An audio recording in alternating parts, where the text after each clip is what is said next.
Alerj Entrevista está de volta, conversando hoje com o deputado Jair Bittencourt.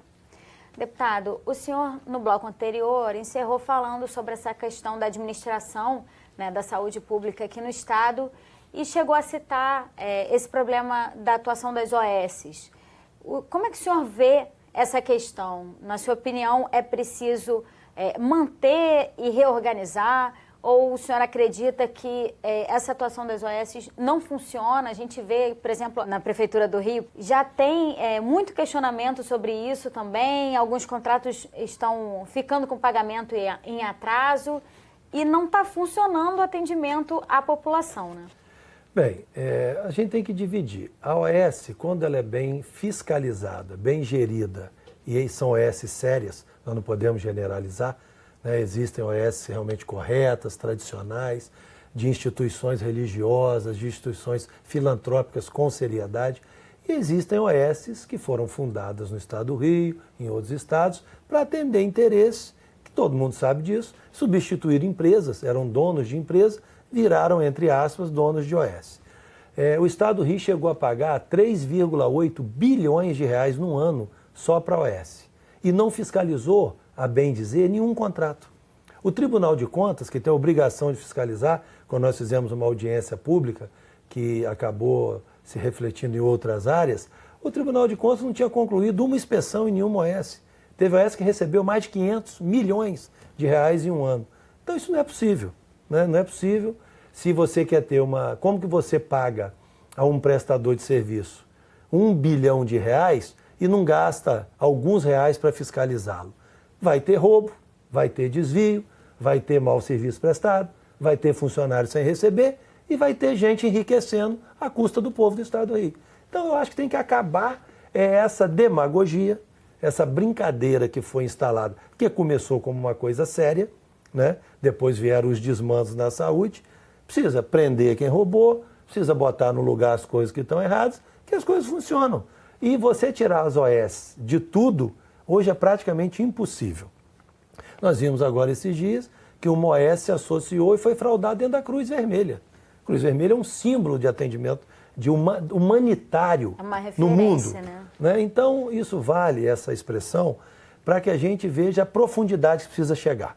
E eu acredito, que a intenção do novo secretário de Saúde é não permitir essas coisas. Porque se ele não bater de frente com isso, se ele não tiver uma atitude enérgica, ele vai acabar entrando em um problema que não é dele.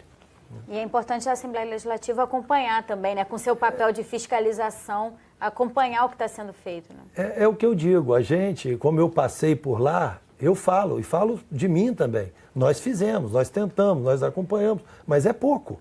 O que foi feito não basta, né? O Ministério Público, que fiscaliza tudo e assim deve ser... E tem os instrumentos para isso, né? Exatamente, tem que jogar muito duro, porque cada mês que isso não é feito, são centenas de pessoas que morrem. Todo dia você liga a televisão, tem um escândalo no hospital, seja federal, seja municipal, seja estadual. Isso precisa acabar. Deputado, agora vamos falar um pouquinho da sua atuação como secretário estadual de Agricultura. O senhor ficou à frente da pasta. Nesse setor, quais são as principais demandas do Estado? Né? O que o senhor pôde perceber e fazer de mudanças efetivas nessa área aqui no Rio? Bem, as mudanças efetivas não foram muitas, até porque o meu período foi curto. Eu fiquei 1 ano e 2 meses.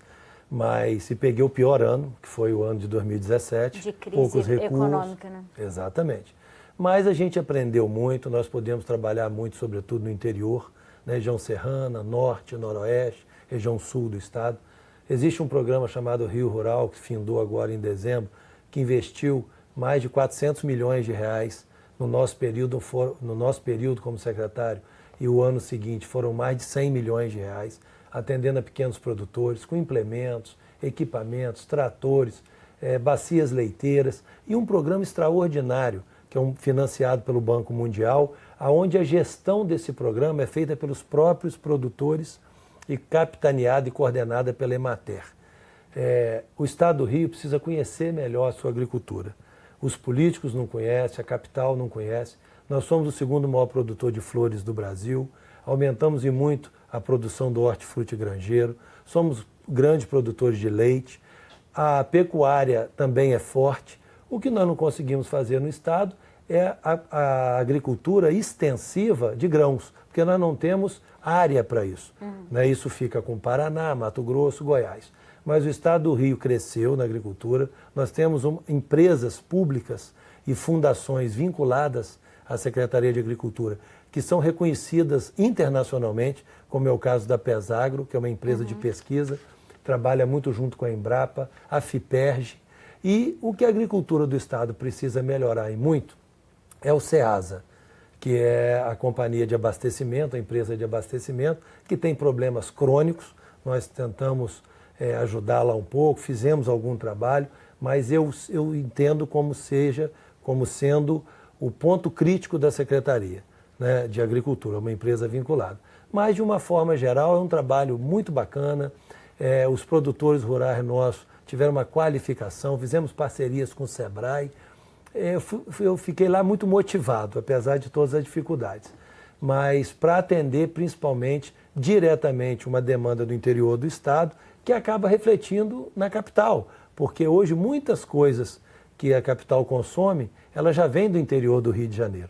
E isso é muito legal, isso fortalece a nossa economia e nós precisamos continuar nesse caminho. É importante entender, o senhor falou sobre economia, que a agricultura é um importante setor de geração de renda para o estado, né? Outros estados também, mas fortalecer esse setor e até evitar a migração dessa população que poderia se manter no interior, né? Fazendo esse trabalho na agricultura é fundamental. Hoje o que a gente vê é exatamente o contrário.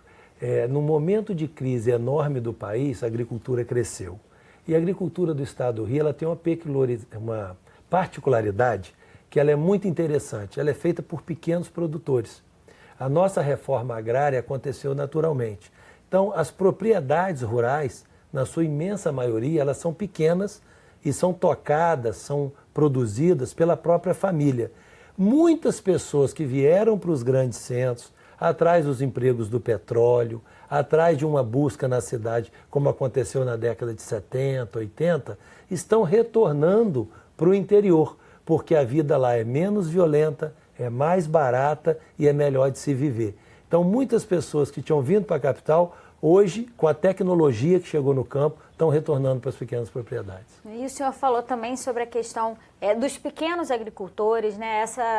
Essa demanda da agricultura familiar, até aquelas pessoas que cultivam essa agricultura orgânica, que é um setor também que cresce no país. É importante também que a Secretaria dê infraestrutura para esses produtores, que também têm uma participação muito significativa e que podem até baratear o custo, né, do que é produzido para a população. Né? Sem dúvida. Nós fizemos, assim, rapidamente, 2 grandes projetos, que foi na região serrana com orgânicos. O estado do Rio é vanguarda em orgânico. Tem lá pessoas que já produzem orgânico há mais de 20 anos. Isso não é moda. E fizemos um projeto, acabamos de concretizar um grande projeto da cafeicultura no noroeste fluminense. O nosso parque cafeeiro tem mais de 50 milhões de pés de café.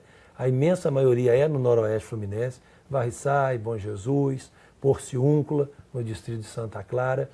E lá nós levamos qualificação na mão de obra, são produtores familiares e introduzimos a produção, fortalecemos a produção do café gourmet, do café de alta qualidade, que hoje o estado do Rio já desponta e compete com o Espírito Santo, Minas Gerais, trazendo uma melhor renda para o produtor. Porque uma saca de café comum gira em torno de 300, 400 reais. Uma saca de um café especial pode ser mais de 2.000 reais. Então, a tecnologia e a informação está mudando a vida do homem do campo. Deputado, em relação aos projetos que tramitam aqui na casa do senhor, existe numa área, na verdade, diferente dessas que a gente já abordou aqui, que é a área do esporte. E ele condiciona a realização de algumas competições, como corridas de rua, de montanha, a aprovação da Federação de Atletismo do Estado. Por que o senhor está criando essa condição de ter a aprovação da federação? Por que isso é importante? Bem, isso é um tema muito importante. As pessoas desconhecem, eu tenho um assessoramento que é um amigo meu, que trabalhou comigo quando eu fui prefeito, que é o professor Godoy, que me levou à Federação de Atletismo do Estado do Rio, junto com o deputado Chiquinho da Mangueira, que é um deputado que sempre representou o esporte, meu amigo. E nós fizemos uma proposta em conjunto, porque precisa se regulamentar principalmente as corridas de rua. É um esporte que cresce no país e você precisa de ter responsabilidades assumidas, como existe no automobilismo, no ciclismo, porque você, se não organizar bem, pode causar morte, acidente. Você precisa de um órgão, de uma federação, que ela tenha uma responsabilidade técnica pela corrida. Porque senão qualquer pessoa pode chegar, faz um pedido na prefeitura ou no órgão competente e organiza uma competição de rua sem os devidos cuidados. E como todas as outras, a imensa maioria das outras federações tem esse direito, eu acho certo, por mais que haja um debate, não é que a federação possa impedir o acontecimento, não.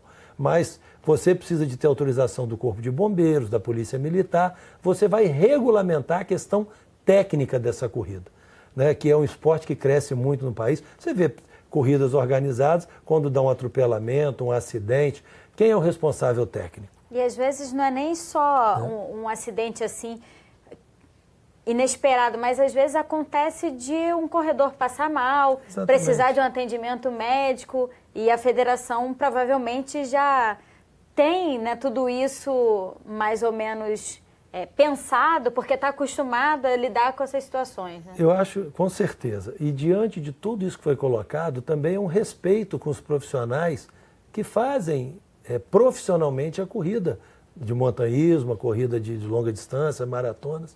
Você não tem o porquê de não ouvir a federação como se faz. Quando você vai fazer uma corrida de automobilística, a Federação do Automobilismo está dentro do evento. Né? Então isso é um projeto que vem sendo discutido. Nós vamos trabalhar muito pela aprovação dele esse ano. Deputado, infelizmente nosso programa está acabando. Queria agradecer mais uma vez a sua presença no Alerj Entrevista. Eu que agradeço, obrigado pelo carinho sempre da TV Alerj, por esse canal maravilhoso, para que a gente possa falar com as pessoas, né, com o povo fluminense, e a vocês também que nos assistem, muito obrigado pela atenção. E se você quiser rever esse programa, acesse www.alerj.rj.gov.br. O Alerj Entrevista fica por aqui. Até a próxima. TV Alerj, o canal do povo fluminense.